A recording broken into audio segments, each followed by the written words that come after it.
Cinema అయిన మహా నేను మిస్టర్ బి. నా మాట సూటిగా ఉంటుంది, మ్యాటర్ క్లియర్‌గా ఉంటుంది. మీరు చూస్తున్నారు మిస్టర్ బి ఛానల్. ఈ వీడియోలో మనం మాట్లాడుకుందాం 'జాబిలమ్మ నీకు అంత కోపమా' movie review. Sorry, throat infection, voice కొంచెం ఇబ్బందిగా ఉంది. అందుకనే అనుకున్న టైంకి వీడియో చేయలేదు. 2 రోజులు కొంచెం బాగా ఇబ్బంది పెట్టింది గొంతు, అందుకనే ఆగాను. కొంచెం ఏమైనా డిస్టర్బ్డ్‌గా అనిపిస్తే వాయిస్ అడ్జస్ట్ చేసుకోండి 1-2 వీడియోల వరకు. Thank you. ధనుష్ హీరోగా ప్రూవ్ చేసుకున్నాడు, కానీ అతనిలో చాలా తృష్ణ ఉంది సినిమా పట్ల. తీరని కోరిక అంటారు దాన్ని. సినిమాకి సంబంధించి ఇంకా ఏదో కాంట్రిబ్యూట్ చేయాలి, ఇంకేదో చేయాలి.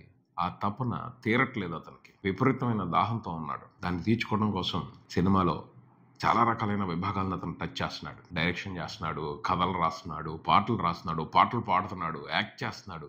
ఒకటేమిటి అసలు సినిమాకి తన వైపు నుంచి ఎంత వీలు కుదిరితే అంత కాంట్రిబ్యూట్ చేయడానికి విపరీతంగా తపన పడుతున్నాడు. అలాంటి కళాకారుడిని చూస్తుంటే సినిమా ఖచ్చితంగా గర్వపడుద్ది. కొంతమందికి అవకాశాలు రావడం కోసం చాలా టైం పడుతుంది. అవకాశం తెచ్చుకోవడం కోసమే కొంతమందికి జీవితం అంతా గడిచిపోద్ది. అవకాశాలు ఉన్నవాళ్ళు ఇలా ప్రయత్నించాలి, మన దగ్గర ఉన్న ప్రతి టాలెంట్ని బయటికి తీసుకురావాలి అన్నట్టుగా పరితపించాలి. సినిమాకి అదే నాకు తెలిసి నిజమైన నివాళి.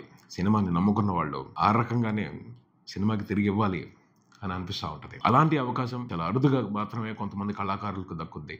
అలాంటి అదృష్టం, గౌరవం, అర్హత ధనుష్కి దొరికాయి. దాన్ని పూర్తిగా ఉపయోగించుకుని తన వీలు మేర సినిమాకి ఎంత చేయాలో అంత చేస్తున్నాడు. డైరెక్టర్గా కూడా తన ముద్రని తమిళ సినిమా మీద, తద్వారా భారతీయ సినిమా మీద వేయడానికి అతను మంచి ప్రయత్నాలు చేస్తున్నాడు. రాయన్తో కూడా డైరెక్షన్కి సంబంధించి చాలా మంచి మార్కులు వేయించుకున్నాడు, ఓ మంచి గుర్తింపు తెచ్చుకున్నాడు. డైరెక్టర్గా ఇప్పుడు తన కొత్త సినిమా 'జాబిలమ్మ నీకు అంత కోపమా'. రాయన్లో ఉన్న సబ్జెక్ట్ వేరు, ఈ సబ్జెక్ట్ వేరు. కంప్లీట్ డిఫరెంట్ జోనర్స్ని కూడా టచ్ చేస్తున్నాడు. ఒకే విధంగా వెళ్దాం, నేను ఈ రకమైన కథలే చెప్తాను, ఇలాగే ఉండాలి అని అసలు ఆలోచించట్లేదు. తను ఏ కథ చెప్పాలో, దాన్ని ఎలా చెప్పాలో అలా చెప్పే విధంగా ప్రణాళికలు వేసుకుంటున్నాడు, తీసుకుంటూ వెళ్ళిపోతున్నాడు. ఈ సినిమా కంప్లీట్గా యూత్ఫుల్ లవ్ స్టోరీ. రొమాన్స్ కూడా లేదు, క్లియర్గా చెప్పొచ్చు. పక్కా యూత్ఫుల్ లవ్ స్టోరీ. ఇంకా చెప్పొచ్చు నిబ్బిల లవ్ స్టోరీ.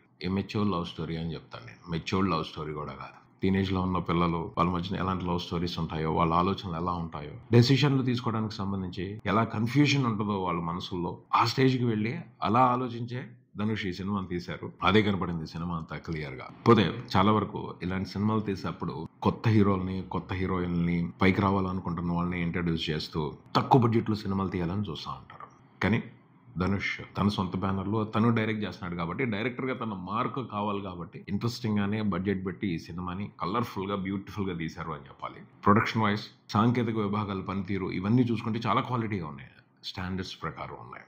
కొత్త వాళ్ళని, ఎదగాలి అనుకుంటున్న యంగ్ ఫిల్మ్ స్టార్స్ని ఈ సినిమాతో ఆయన ఎంకరేజ్ చేశారని కూడా అర్థం అవుతుంది. బేసిక్గా ఈ సినిమా కథ విషయానికి వస్తే చాలా సింపుల్ కథ, నార్మల్ కథ. తనే చెప్పేశాడు ధనుష్. మనం థియేటర్కి వెళ్ళక ముందే చెప్పేశాడు, ట్రైలర్ చూపించడానికంటే ముందే చెప్పేశాడు, ఫస్ట్ లుక్ పోస్టర్ వేసినప్పుడే చెప్పేశాడు, టైటిల్ కింద వేశాడు 'జాబిలమ్మ నీకు అంత కోపమా'. ఏ యూజువల్ లవ్ స్టోరీ. అన్యూజువల్ కాదు, అన్ఎక్స్పెక్టెడ్ కాదు, మీరు ఊహించని ప్రేమ కథ కాదు, జనరల్గా నార్మల్గా జరిగే ప్రేమ కథే ఇది అని చెప్పుకుంటూ వచ్చాడు. అంటే కథలో మనం ఊహించని ట్విస్ట్లు, లేకపోతే మన ఊహలకు అందని టర్న్స్ ఎక్స్పెక్ట్ చేయదు. నార్మల్గా ఉంటుంది. ఇందులో ఒక ఫీల్ ఉంటుంది, ఆ ఫీల్ని ఎంజాయ్ చేయండి. ఫన్ ఉంటుంది, ఆ ఫన్ని ఎంజాయ్ చేయండి అన్న ఇండికేషన్ సినిమా ఫస్ట్ లుక్తోనే ఇచ్చేశాడు. సో అలా ప్రిపేర్ అయిపోయి సరదాగా వెళ్తే ఫన్ మూమెంట్స్ ఉంటాయి, వాటిని ఎంజాయ్ చేయొచ్చు. లవ్ మూమెంట్స్ ఉంటాయి, వాటిని ఎంజాయ్ చేయొచ్చు. పాటలు ఉన్నాయి, 2-3 బాగున్నాయి, వాటిని ఎంజాయ్ చేయొచ్చు. కాకపోతే ఓ ఫ్లోలో చూసుకుంటే సినిమాని కొన్ని చోట్ల బోర్ కొడుతుంది. ఎందుకంటే కొన్ని బాగా తెలిసిపోయిన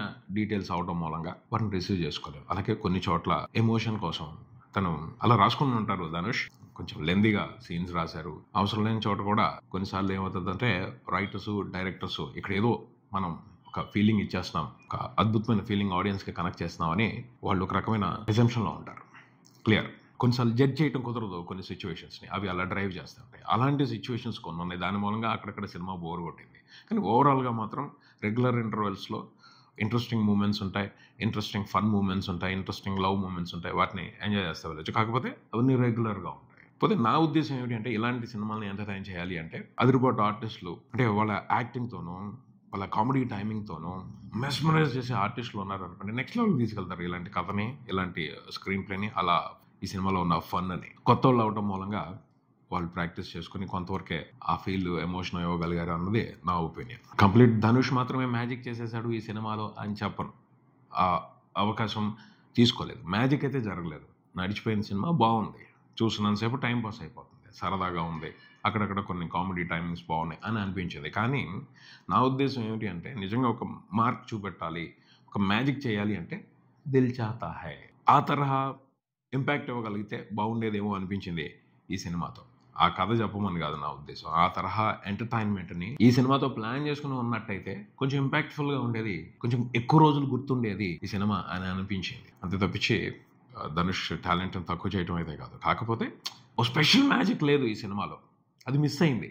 ధనుష్ కథని ప్రిపేర్ చేసుకునేప్పుడు కూడా ఎక్కడ స్పార్క్స్ పెట్టుకోలేదు, స్మూత్గా అలా ఫ్లో వెళ్ళిపోయే విధంగానే నీట్గా రాసుకున్నారు అంతే. అక్కడక్కడ ఫన్ మూమెంట్స్ పెట్టుకున్నారు. ఆ ఫన్ కూడా రెగ్యులర్ తమిళ సినిమాల్లో ఎప్పుడు చూసే ఫన్నే. కొన్ని చోట్ల మాత్రమే కన్వర్సేషన్స్ అవసరానికి మించి ఎక్కువగా ఉన్నాయి, లెంత్ ఎక్కువగా ఉన్నాయి, దాని మూలంగా బోర్ అనిపిస్తుంది. ఇంకొక చిన్న మైనస్ ఏమిటంటే నాకు కనెక్ట్ అవును మైనస్, ఇంకా బాగా చేస్తుంటే బాగుంటుంది అని అనిపించింది ఏమిటి అంటే కాన్ఫ్లిక్ట్. హీరో హీరోయిన్ మధ్యన గ్యాప్ వచ్చింది, వాళ్ళు బ్రేకప్లో ఉన్నారు. అందుకు కారణం ఏమిటి అంటే హీరోయిన్ ఫాదర్ ఒక చోట హీరో తల్లితో చెప్పిస్తాడు 80s లో విలన్లా ఉన్నాడేమిట్రా హీరోయిన్ తండ్రి అని. చాలా వరకు ఈ సినిమాలో థాట్స్ డీటెయిల్స్ 80s లో మాదిరి అనిపించినాయి నాకైతే. ఆ కాన్ఫ్లిక్ట్ కూడా అలాగే అనిపించింది. హీరో హీరోయిన్ ఎందుకు బ్రేకప్ అయ్యారు అనే దానికి సంబంధించి హీరో త్యాగం చేశాడు, అతను చేసిన త్యాగానికి రావాల్సిన ఎలివేషన్ రాలేదు. ఎందుకంటే ఆ డీటెయిల్ కొంచెం వీక్గా ఉంది, ఇంకొంచెం స్ట్రాంగ్గా ఉన్నట్టయితే ఇంట్రెస్ట్ ఉండేది. వీక్గా ఉన్న డీటెయిల్ పట్టుకునే సెకండ్ హాఫ్ అంతా నడిపిస్తారు, ఆ వీక్గా ఉన్న డీటెయిల్ పట్టుకునే క్లైమాక్స్ను కూడా రన్ చేస్తారు. అది సరిపోలేదు అనిపించింది. ఇంకొంచెం మంచి డీటెయిల్ పట్టుకుని ఉన్నట్టయితే ఇంపాక్ట్ అదిరిపోయి ఉండేది. హీరో హీరోయిన్ బ్రేకప్కి సంబంధించిన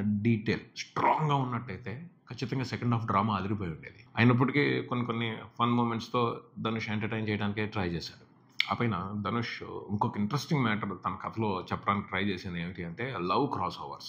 ఇద్దరు ఆల్రెడీ లవ్లో ఉంటారు, లవ్లో ఉన్న వాళ్ళతో ఇంకొకళ్ళు లవ్లో ఉంటారు. అంటే ఒక అమ్మాయిని ఇద్దరు ముగ్గురు ప్రేమిస్తూ ఉంటారు, ఒక అబ్బాయిని ఇద్దరు అమ్మాయిలు లవ్ చేస్తూ ఉంటారు. ఇలా love cross lines, cross overs, వీటన్నిటితో కొంచెం ఇంట్రెస్టింగ్గా ఫ్రేమింగ్ చేయడానికి ట్రై చేశాడు. కానీ ఈ పార్ట్ వరకు దాంతో గేమ్ ఆడలేదు.